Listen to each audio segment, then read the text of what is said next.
You're spiritually blind. You have a hard heart. You know what a hard heart is in Hebrew? A heart with a shield on it. So that the gospel, the pure gospel, cannot penetrate it. The mind has been saturated with this.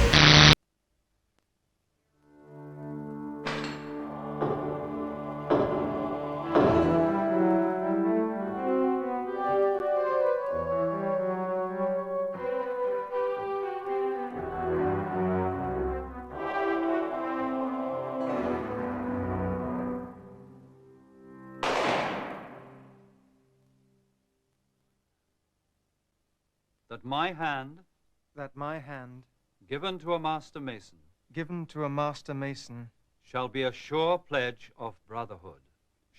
This is a reconstruction of Freemasonry's strongest oath of brotherhood, the so-called 5 points of fellowship. It is this secretly sworn vow which most worries the critics of Freemasonry.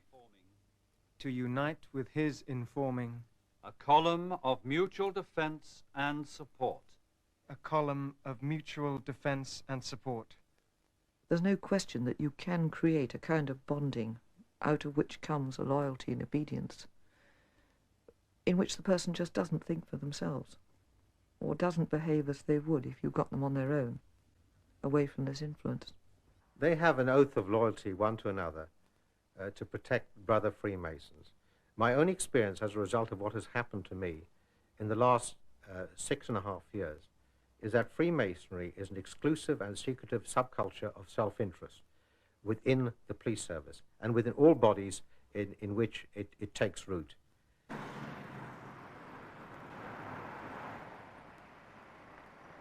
There is continuing concern over the power and secret dealings of Freemasons in political and public service institutions like local government and the police. It's not just non-Masons who are worried. At the Brotherhood's grassroots, many Master Masons are deeply disturbed by evidence of corruption and the abuse of patronage by wayward brethren. They believe it's time Grand Lodge put its house in order. The men at the top are either so naive they think it doesn't exist, or they're turning a blind eye to it, because there is smoke. And we've got to put out the fire. And the vet wouldn't believe that we'd saved him. That is a racehorse. Look at him. Fit as a fiddle. Leonard Acklam, a retired engineer from Brighouse in Yorkshire, has been a devoted Mason for over 30 years. But he's become increasingly disillusioned with the Brotherhood and now believes senior Masons are prepared to abuse their authority and cover up for each other. He's especially worried about the case of an ex-London policeman, Brian Woolard, who alleges that Freemasons have destroyed his career. I think that Mr. Woolard should be given a full investigation as to the allegations. If he's wrong, he must stand the consequences. But if he's right, then the Masonic Order must stand the consequences. There's a right and a wrong, and the public is entitled to know who is right and who is wrong.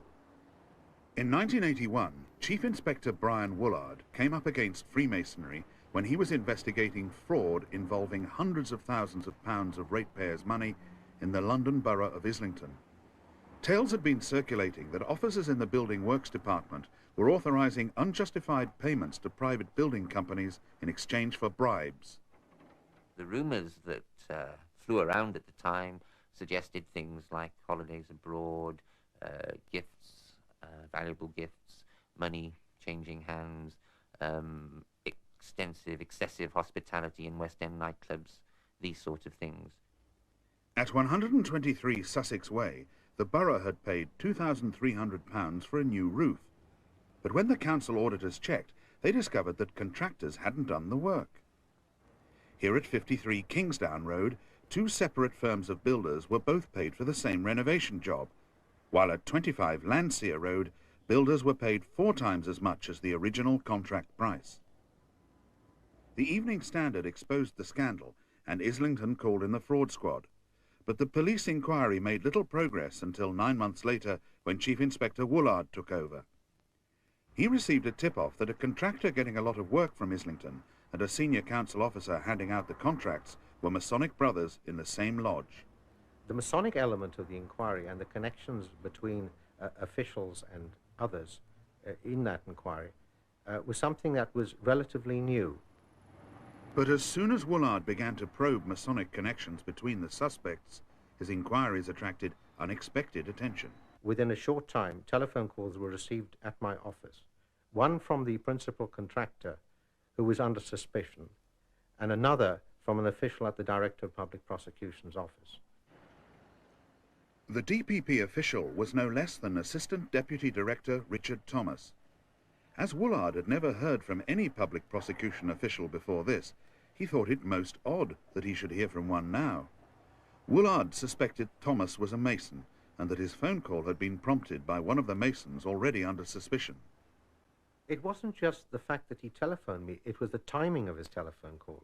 It was so soon after I'd interviewed a senior official who was a Freemason, whose deputy within the local authority had done a bunk. He'd taken immediate leave of absence. There were certain moves taking place within that local authority, suggestive of trying to cover things up.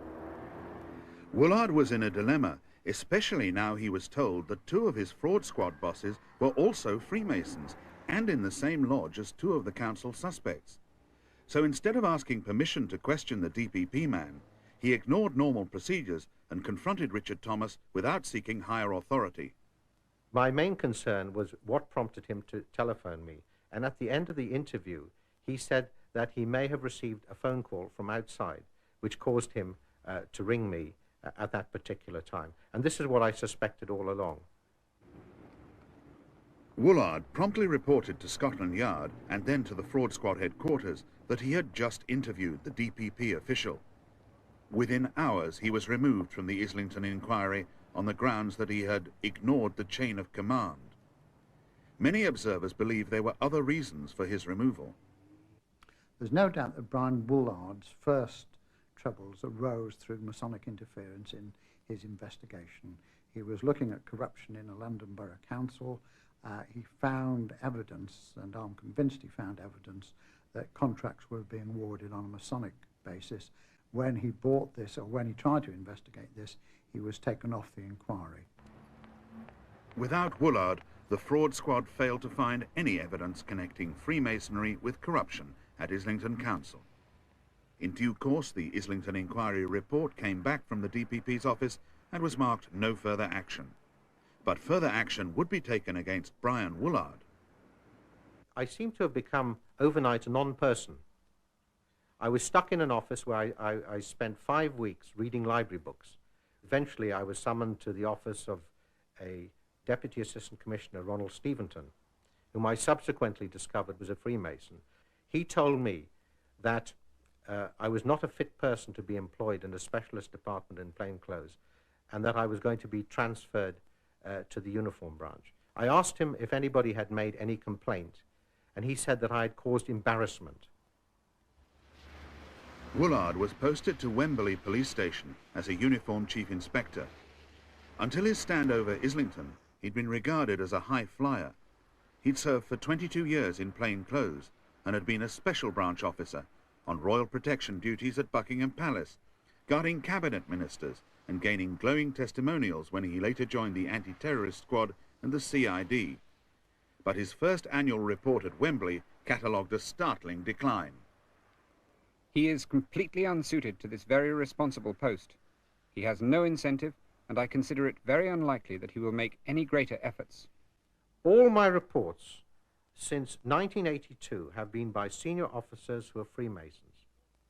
And the first two were so scurrilous, I have never seen the like of them given to any police officer in my entire police service. So from one moment when I was considered to be a high flyer and a good officer, and the next day I was a non-person and a police officer who had not the wit to hold down his job even. Early in 1984, a few details of Woolard's case surfaced in Private Eye and The Observer, and he was rapped over the knuckles for speaking to the press. But the stories revived fears about Masonry's disproportionate strength among Britain's police forces. Eventually, Metropolitan Commissioner Sir Kenneth Newman was forced to intervene in the growing row. In 1985, he compiled a booklet, The Principles of Policing, for distribution to every one of London's 28,000 police officers. It laid down guidelines on the role of the police in the community. But in a long section on Freemasonry, the advice was pointed. The discerning officer will probably consider it wise to forego the prospect of pleasure and social advantage in Freemasonry, so as to enjoy the unreserved regard of all those around him. As far as the principles of policing are concerned, the book, the idea was very, very sound, and still is sound. But that particular chapter that picks on Freemasonry, I thought was unfair. A, it wasn't discussed properly and at length, and B, it singled out one organisation that has proved itself time and time again to be an excellent organisation with all good intentions that all citizens should aim for. Although the booklet carried all the authority of London's chief policeman, Commissioner Newman's advice was not compulsory. Indeed, a few months later, many high-ranking officers chose to flout it. In 1986, a new all-police lodge was formed, in itself proof of Freemasonry's remarkable strength in the metropolitan force. Lodges restricted to one job or profession are not normally allowed in Freemasonry, yet the founder members of the new Manor of St. James's Lodge were almost all past and present policemen, and included some of Scotland Yard's highest-ranking officers. The former chief of all London's 3,000 detectives, Gilbert Kellan, the then commander of the fraud branch, Malcolm Campbell, and one-time Deputy Assistant Commissioner, Peter Nevens. Well, the founders were faced with a very difficult situation because, in fact, they were putting this lodge together before the publication of the Principles of Policing, and they were faced with a difficult problem. Do they now abandon the idea and be seen to be cowards in the face of what might have been opposition?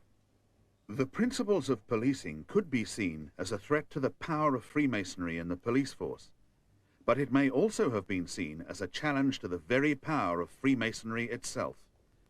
Certainly the consecration of the Manor of St. James Lodge, which took place here in Freemasons' Hall, was not only sanctioned by Grand Lodge, but actively blessed by the presence of some of the craft's highest officers, including Grand Secretary Commander Hyam. The danger in a large single profession lodge like the Manor of St. James is that it could bond together senior and influential figures working within a single public body, in this case the Metropolitan Police, all pledged to mutual support. The grip or token is the first of the 5 points of fellowship. They are hand to hand, foot to foot, knee to knee, breast to breast, and hand over back, and may thus be briefly explained. Hand to hand, I greet you as a brother. Foot to foot, I support you in all your laudable undertakings. Knee to knee, the posture of my daily supplications shall remind me of your wants. Breast to breast, your lawful secrets, when entrusted to me, as such I will keep as my own. Hand over back, I will support your character in your absence as in your presence. It is in this position... The thought of public figures like policemen, judges, and even cabinet ministers undergoing rituals like this strikes many people as bizarre. For others, like Brian Woolard, it is sinister, but Freemasons see it differently. It's a form of symbolism. They're all symbolic, and to us, they are important in the sense that you do what you do in the group of people that you can trust and that you respect, and they in turn respect you. But ultimately, it's not the secrecy or symbolism in Freemasonry's rituals which is important. It's the secrecy of so much of its membership. A lot of Masons make no secret about their allegiances. They call themselves knife and fork Masons because they go along for the social life. But unfortunately, there are a group, and it must be a substantial group, who are unwilling to reveal their identity, who are in positions of power, and who, whether they use their influence or not, must arouse the suspicion in the public mind that anything that they get involved in is not dealt with correctly. Just occasionally, that secrecy is breached, and Masonic documents come to light, 5 years after Brian Woolard had been banished to Wembley, a well-wisher sent him a Manor of St. James Lodge membership list, which had been left in a squad car in a West End police station. When I read the Manor of St. James Lodge list, I was so surprised to see so many officers who had had some influence over my career, all in the same lodge. I mean, to find one or two might have been suggestive that it was a coincidence, but to find so many, one after another. The list revealed that Manor Masons were especially thick on the ground at Wembley. They included 3 founders of the lodge: the commander of Kew District, which included Wembley, William Gibson; his deputy, Chief Superintendent Ben Pountain; and Edgar Maybanks, Kew District's Deputy Assistant Commissioner. I was in a sort of Masonic soup bowl, if you like, and I couldn't get out of it. There was no way out, because any complaint I made would have to go through the chain of command. So the very officers against whom I was complaining would somehow make decisions relating to any report that I submitted, and would put whatever comments they chose on those reports. One of those officers was co-founder of the Manor of St. James Lodge, Commander Gibson. Woolard was the chief inspector under my command for some time, so I know the circumstances as well as anyone, if not better. And I've got no sympathy with Woolard and his views whatsoever. He's a very articulate, plausible gentleman. I cannot see that there is any credible evidence to support an allegation that Freemasonry has banded together to form a conspiracy against the individual. Whatever these officers were doing, they were doing as police officers, not as Freemasons. The Manor Lodge list might not convince Masonic policemen of the need for an inquiry, but many non-Masons find it persuasive evidence in support of Brian Woolard's claim that his career has been wrecked by Masons in the Metropolitan Police. Among those who believe his case should be investigated is Labour MP Austin Mitchell. What irks me is the fact that there's no way of taking it up. We've taken this, first of all, to the Commissioner of the Metropolitan Police, from him to the Home Secretary. In each case, it's been referred back down to the people against whom complaint has been made in the first place. And there's no way of getting an independent review of this matter. England's Masonic chiefs have taken the view that Woolard's claims are without substance, but Freemason Leonard Acklam is unconvinced by head office denials. He read of Woolard's case in the national press, and although he was concerned about the damage it was doing to Freemasonry, he was not prepared to see it swept under the Masonic carpet. Now, Mr. Woolard has got sacked. To the best of my knowledge, no investigation has ever been taken place. Here is a man who has got promoted, one must presume, by his own initiative and his own efforts and his dedication to the job. And he rises to a very high rank in the Metropolitan Police, and all of a sudden he's a poor policeman. I just don't believe it. I cannot believe it. In 1988, Scotland Yard dismissed Brian Woolard for going absent without leave. In fact, he had medical backing for not going to work unless he was assured that he would not be serving under a Masonic boss. But although his career is finished, Brian Woolard hasn't given up. 8 years after he was taken off the Islington inquiry, he's still fighting to get what he has sought for so long: a High Court review of his case or a hearing for wrongful dismissal. I believe that my case will show, when it's examined dispassionately in a court of law, that there are influences there which can interfere with adequate redress. There are influences there which can lead to the destruction of an officer's career. There are influences there which can hinder the proper investigation of offences. And if those influences are shown to be active within the police force still, then I think that is a very, very serious matter indeed. The Masonic dimensions to Brian Woolard's story have become clear only through his professional persistence and the carelessness of St. James Freemasons leaving lodge lists in police cars. In most of the cases we've investigated in this series, it's largely through chance that Freemasonry's role has emerged at all. How many Masonic groups in other walks of life are still unknown because the relevant lodge lists remain secret. Recently, non-Masons in politics, the civil service and local government have demanded that Masons should declare their membership of the Brotherhood. After a recent Masonic scandal in Southend, a then Conservative councillor, Chris Hudson, called for a register of all Masonic councillors, but the motion was voted down. That in itself is not bad, but the people who voted against it being carried through were possibly themselves Masons. So therefore we had people sitting in judgment on themselves. So unless we have a declaration of who are Masons, we're never going to be able to see the picture developed. We've just got a hazy negative of what's going on. In Rochford, Essex, there was uproar when opposition councillors recently named members of the ruling Conservative group as Freemasons. Why did most of the Masons refuse to declare themselves? That is essentially up to other members of the Rochford Council, whether or not they declare their Freemasonry. I think that many of them feel that exactly what I do, that it was an impertinence to ask them to do this. Next thing we should be asked is how many times a week we beat our wife. In Derbyshire, declaration of Masonic membership became an issue after the truth leaked out about the power wielded by local Freemasons. For more than 30 years, they've held some of the most influential jobs in county government.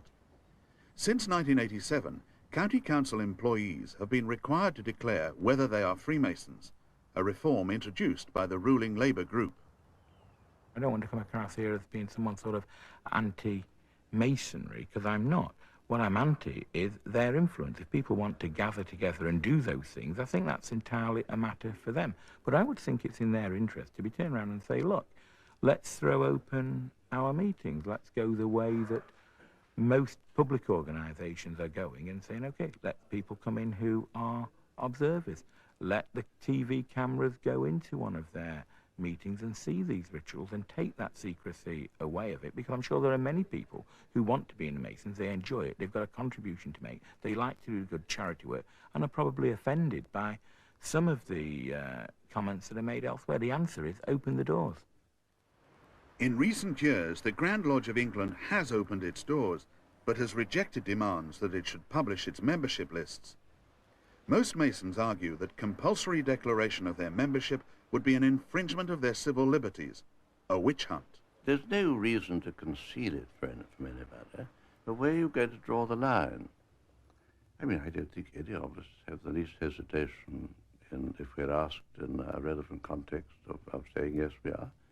We're not on the defensive. It's not an admission. We're proud of it. But I do query the sense of the public trying to pick on one group and say, now you've got to declare. It's strange. It's not a very attractive approach of one half of the community to another.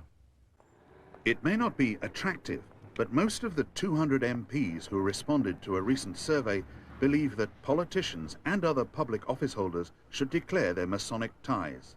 We have to declare, for instance, whether we're company directors, whether we're directors of this dodgy building company or that failing travel company or this consultancy or whatever.